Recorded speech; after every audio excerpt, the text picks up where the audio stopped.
Good morning student. पाठीमागील पिरियडमध्ये आपण प्रीपोजिशन संदर्भात पाहिली पाहिजे, बरोबर आहे. आता आपण आज कंजंक्शन संदर्भात माहिती पाहणार आहोत. बघा, कंजंक्शन म्हणजे काय? उभयनवी अव्यय. उभयनवी अव्यय. बघा, तुम्ही जो काही पार्ट पाहिला, जो काही पार्ट अस्तित्वाचा कोणताही पार्ट पाहिला, घटक पाहिला, तो व्यवस्थित पहा तरच तुम्हाला व्यवस्थित समजेल, बरोबर आहे. आता बघा, आपल्याला एक दोनच घटक राहिले आहेत, एक कंजंक्शन आणि इंटरजेक्शन. ओके, बघा आता कंजंक्शनचा अर्थ काय होतो? उभयनवी अव्यय. म्हणजे काय? उभयनवी अव्यय. याची डेफिनेशन समजून घ्या. बघा, दोन शब्द किंवा दोन सेंटेन्स म्हणजे वाक्य जोडणाऱ्या शब्दाला कंजंक्शन असे म्हणतात. म्हणजेच काय? तर उभयनवी अव्यय म्हणतात. दोन शब्द किंवा दोन वाक्य जोडणाऱ्या शब्दाला उभयनवी अव्यय असे म्हणतात.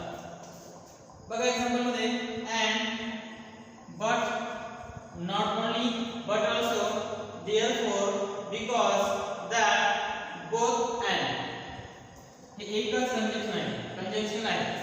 आता एक्झाम्पल बघूया आपण.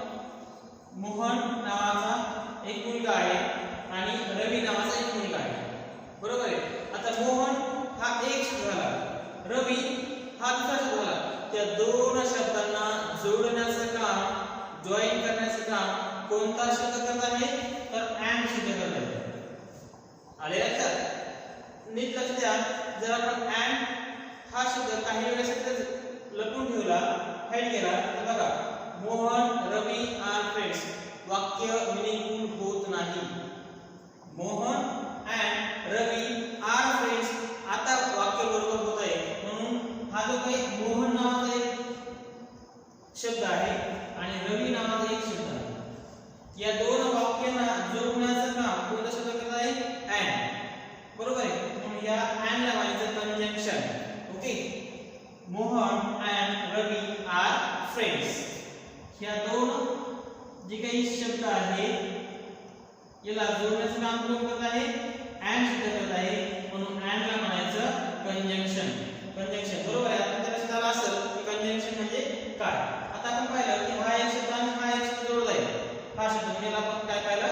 उभयनवी अव्यय असे म्हणतात. आता समजायचं बघा, रोहित इज रिच हे एक सेंटेन्स आहे. ही इज अनहॅपी हे एक सेंटेन्स आहे. विद्यार्थी मित्रांनो, या ठिकाणी दोन सेंटेन्स दिले आहेत. किती सेंटेन्स दिले आहेत? दोन. पहिल्या वाक्यात पाहिलं की दोन शब्द जोडणारा शब्द हा आहे. तर या वाक्यामध्ये आपल्याला आता या ठिकाणी हा जो शब्द आहे तो काय करत आहे? बरं, दोन सेंटेन्स जोडत आहे. रोहित इज रिच, तो श्रीमंत आहे. ही इज अनहॅपी, पण तो दुःखी. ही इज अनहॅपी, तो दुःखी आहे. एवढंच एक्झाम्पल. आता ह्या दोन एक्झाम्पलला जोडण्याचं काम कोणता शब्द करत आहे? बट. बघा, Rohit is rich, he is unhappy, दोन वेगवेगळे शब्द आहेत. त्यांना जोडण्याचं काम हा शब्द करत आहे. रोहित इज रिच बट, परंतु, म्हणजे रोहित श्रीमंत आहे, परंतु काय आहे? ही इज अनहॅपी, बरोबर आहे. म्हणजे रोहित श्रीमंत आहे, मान्य, पण तो कसा आहे? दुःखी आहे. म्हणजे या दोन वाक्यांना जोडण्याचं काम विद्यार्थी मित्रांनो कोण करत आहे? या ठिकाणी बट हा शब्द करत आहे. कोण करत आहे? बट हा शब्द करत आहे. म्हणून या बट या शब्दाचं म्हणायचं कंजंक्शन. आले लक्षात तुमच्या? आता त्यानंतर एक्झाम्पल बघा, she is both beautiful and rich. Both and हे जे काही दोन शब्द आहेत ते एकच कंजंक्शन आहे, बरोबर आहे. Both and. आता सी इज ब्युटिफुल आणि सी इज रिच असे दोन प्रकारचे सेंटेन्स आहेत. या दोन प्रकारच्या सेंटेन्सला आपण एकच सेंटेन्स मध्ये कन्वर्ट केला आहे. सी इज ब्युटिफुल आणि सी इज रिच.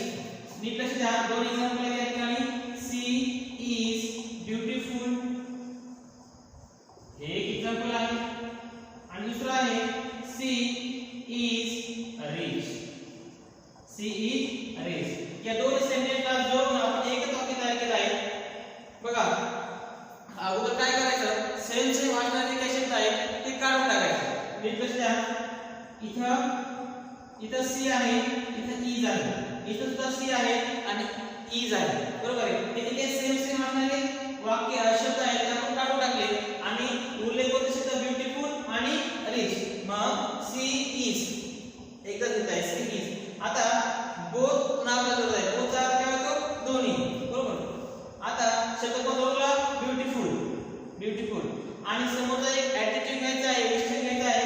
मग आपण काय जोडलाय, कशाला जोडलाय, अँड जोडलाय, अँड रिच. मग वाक्य काय होईल, she is both beautiful and rich. आपण असं तर म्हणतो का, she is beautiful and she is beautiful and she is rich. आपण अशा प्रकारचे काय वाक्य आहे ते शक्यतो त्याच्यामध्ये काय सारखेपण आहे. सी सी हे जे काय दोन वेळेस आला आहे, सी इज हे जे काय दोन वेळेस आला आहे ते आपण काय करतो, टाळतो शक्यतो, बरोबर आहे. म्हणून एकच वाक्य, या दोन वाक्यापासून आपण एकच वाक्य तयार केलं आहे, she is both beautiful and rich. आले लक्षात. आता नीट लक्ष द्या, समज वाक्य आहे, दोन नॉट ओन्ली बट ऑल्सो आपण त्या ठिकाणी जोडणार आहोत. बघा दोन प्रत्यय असतील, दोन ऍडजेक्टिव्ह असेल तर आपण त्या ठिकाणी नॉट ओन्ली बट ऑल्सो जोडू शकतो, बरोबर आहे. आता नॉट ओन्ली बट ऑल्सो नियम अवेलेबल आहेत, पण या ठिकाणी फक्त दोन कर्ते जोडले आहेत, एक मुकेश आणि हे दोन कर्ते आहेत. नॉट ओन्ली मुकेश म्हणजे हे की नाही तर ते सुद्धा. अशा प्रकारे अशा आशयाने आपण नॉट ओन्ली बट ऑल्सो चा अर्थ घेतो आणि वाक्य तयार. Not only Mukesh but also Aniket went to sale, म्हणजे सेलला मुकेशच नाही तर अनिकेत सुद्धा गेला आहे, या आशयाने आपण हे एक्झाम्पल घेतो. म्हणून नॉट ओन्ली हे जे काही शब्द आहे आणि बट ऑल्सो हे काही दोन शब्द आहेत. नॉट ओन्ली बट ऑल्सो हे मुकेश आणि अनिकेत या दोन शब्दांना जोडण्याचं काम करतात, बरोबर आहे. आणि आपल्या व्याख्यामध्येच आहे, जो शब्द दोन शब्द किंवा दोन वाक्य जोडण्याचं काम करतो त्याला आपण कंजंक्शन म्हणतो. म्हणून not only Mukesh but also Aniket went to sale, याच्यामध्ये नॉट ओन्ली बट ऑल्सो हे काय कंजंक्शन आहे. आता तुम्हाला चांगल्या प्रकारे लक्षात आलं असेल की कंजंक्शन म्हणजे काय. आता आपण त्याचे प्रकार पाहूया. बघा विद्यार्थी मित्रांनो, आता काइंड्स ऑफ कंजंक्शन, बरोबर आहे. काइंड्स ऑफ कंजंक्शन आपण पाहणार आहोत. त्यामध्ये एक नंबर आहे, त्याला दोन प्रकार पडतात, त्याला दोन प्रकार पडतात, बरोबर आहे. आता बघा यामध्ये एक नंबर आहे कोऑर्डिनेटिंग कंजंक्शन, दुसरा आहे सबऑर्डिनेटिंग कंजंक्शन. आता दोन्ही मधला फरक व्यवस्थित समजून घ्या, बरोबर आहे. याला म्हणतात प्रधानत्व सूचक उभयनवी अव्यय, बरोबर आहे. आणि समोर आहे गौणत्व सूचक उभयनवी अव्यय. आता हे जे काही कोऑर्डिनेट कंजंक्शन आहे यामध्ये संयुक्त वाक्य तयार करण्यासाठी उपयोग येतं, तर सबऑर्डिनेट कंजंक्शन यामध्ये मिश्र वाक्य तयार करण्यासाठी उपयोग येतं. या हे जे काही सर्व कंजंक्शन आहेत हे यूज करून आपण संयुक्त वाक्य तयार करू शकतो आणि हे जे काही कंजंक्शन आहेत हे यूज करून आपण मिश्र वाक्य तयार करतो, बरोबर आहे. आता आपण प्रधानत्व सूचक उभयनवी अव्यय पाहूया. दोन शब्द किंवा दोन मुख्य वाक्य जोडण्यासाठी आपण या ठिकाणी प्रधानत्व सूचक उभयनवी अव्ययाचा उपयोग करतो. तर एक म्हणजे मुख्य वाक्याला हे दोन वाक्य किंवा क्रियाविशेषण अव्यय आपण वाक्य जोडण्यासाठी आपण या सबऑर्डिनेट कंजंक्शनचा उपयोग करतो, बरोबर आहे. आता तुम्हाला परीक्षेमध्ये त्याच्यामध्ये आणखी प्रकार पाहिजे आहेत. हे सर्व जे आहेत ना, हे सर्व कंजंक्शन याच्यामध्ये आणखी प्रकार आहेत, बरोबर. ते प्रकार कोणते, असा प्रश्न तुम्हाला येण्याऐवजी तुम्हाला एखादा कंजंक्शन वापरून दाखवा किंवा आयडेंटिफाय द कंजंक्शन, अशा प्रकारचा प्रश्न येण्याची दाट शक्यता आहे. जसे की तुम्हाला एखादा प्रिपोजिशन दिलं जाईल किंवा ऍडव्हर्ब दिलं जाईल, त्यानंतर कंजंक्शन दिलं जाईल किंवा नाउन दिलं जाईल. तुम्हाला प्रश्न असेल आयडेंटिफाय द कंजंक्शन किंवा तुम्हाला एखादा सेंटेन्स दिला जाईल आणि त्यामध्ये चार कंजंक्शन दिले जातील. त्या चार कंजंक्शन पैकी योग्य असं कंजंक्शन जे आहे तुम्हाला यूज करायचं आहे, अशा प्रकारचा प्रश्न तुम्हाला परीक्षेला विचारला जाऊ शकतो. बघा आपण एक सुरुवातीला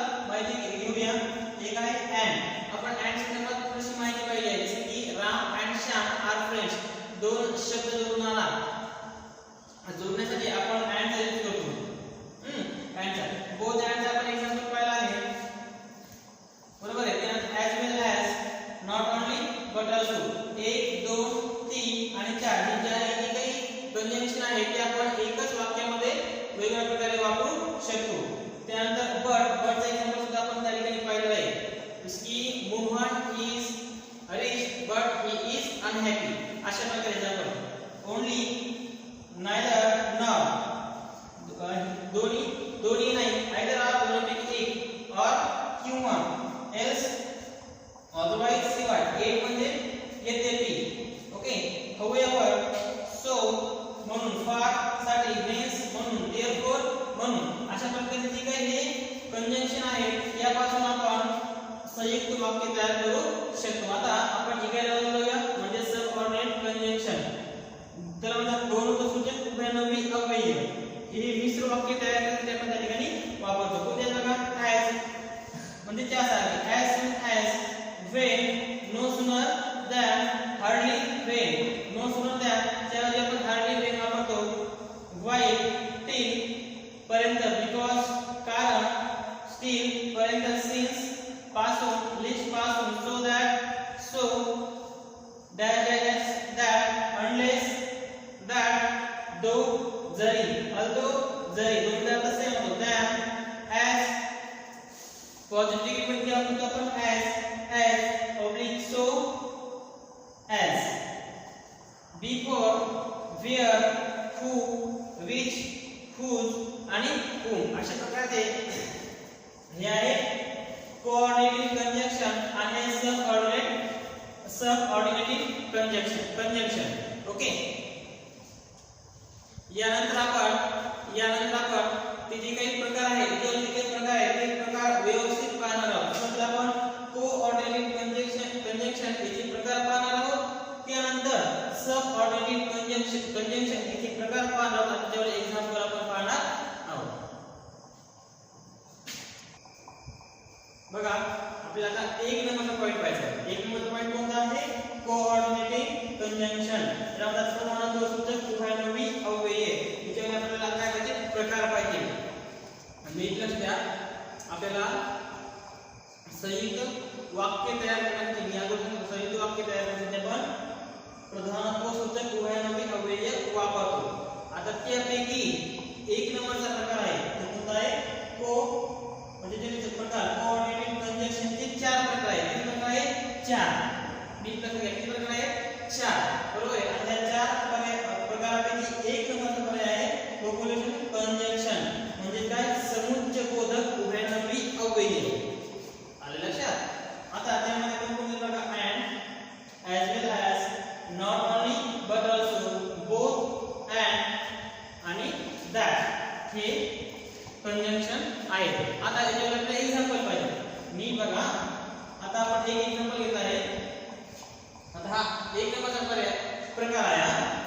बघा एक्झाम्पल कसं आहे? Rajesh went to Delhi, Mahesh went to Delhi. त्यामध्ये करते किती आहे बरं? 2. राजेश एक आहे आणि महेश एक आहे.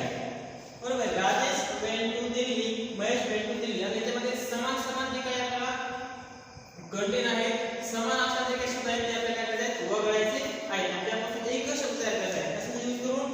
and चा यूज करून. बघा या ठिकाणी and आहे. and चा यूज करून आपल्याला एक्झाम्पल तयार करायचा आहे. बरोबर आहे. आता नीट लक्ष द्या. राजेश हे एक करता आहे आणि महेश हा एक करता आहे. बरोबर आहे. पण went हा शब्द या ठिकाणी सेम आहे. इकडे सुद्धा आहे went.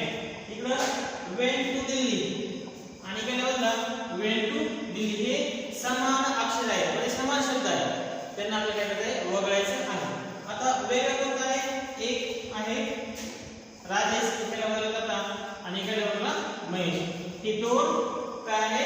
वेगळे आहे. मग आपण राजेश आणि महेश या दोन शब्दांना एकच जोडणारा शब्द घ्यायचा आहे. तो म्हणजे and. दोन शब्द किंवा दोन वाक्य जोडणाऱ्या शब्दाला कंजंक्शन असे म्हणतात. ही व्याख्या आपण काही वेळा करून पाहिली. मग राजेश हे एक नाम आहे आणि महेश हे एक नाम आहे. या दोन शब्दांना जोडण्याचं काम कोण करत आहे? and. म्हणून आपण असं एक्झाम्पल ही दोन वाक्य बोलण्याचे सांगण्याच्या ऐवजी आपण या दोन वाक्याचं आता हे जे समान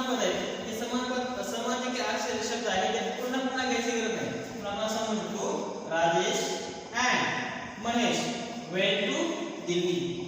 went to Delhi, went to Delhi यापैकी आपण एकच घेतलं आहे. Rajesh and Mahesh went to Delhi.